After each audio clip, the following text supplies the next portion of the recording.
In the book of Ruth, we have an amazing story of fidelity to the Lord in Ruth the Moabitess, as well as fidelity to Naomi.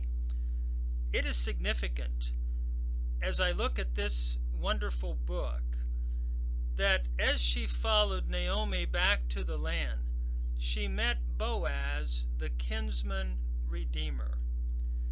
A kinsman redeemer had to be one who was a kinsman, one who was able to redeem, and one who was willing to redeem.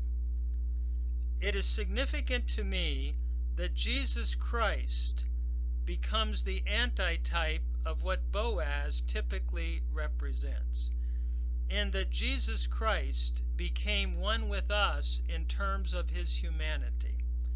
Perfect humanity. He knew no sin.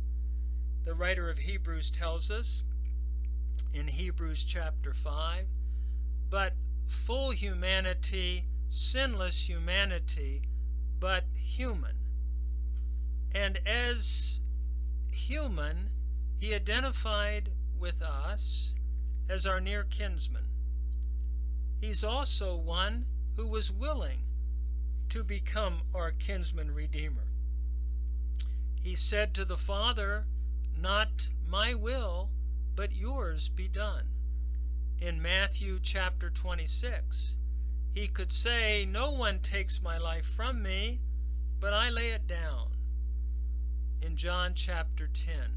And so Jesus Christ willingly became the one who would redeem us and buy us out of sin into his glorious kingdom and give us a permanent inheritance in him.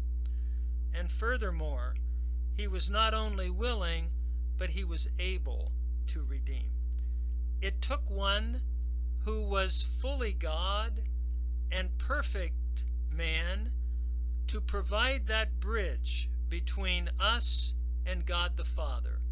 And Jesus Christ, as the God-man, became that perfect kinsman redeemer by his death upon the cross and his resurrection, enabling us to be redeemed and to experience that eternal inheritance that he brings us into through his work as our Redeemer.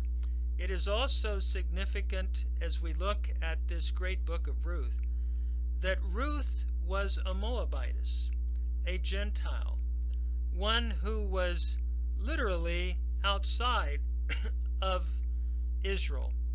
And yet, because of her faith, she ends up as the great-grandmother of David and ultimately the great-great-great-grandmother of Jesus Christ, come through the seed of David.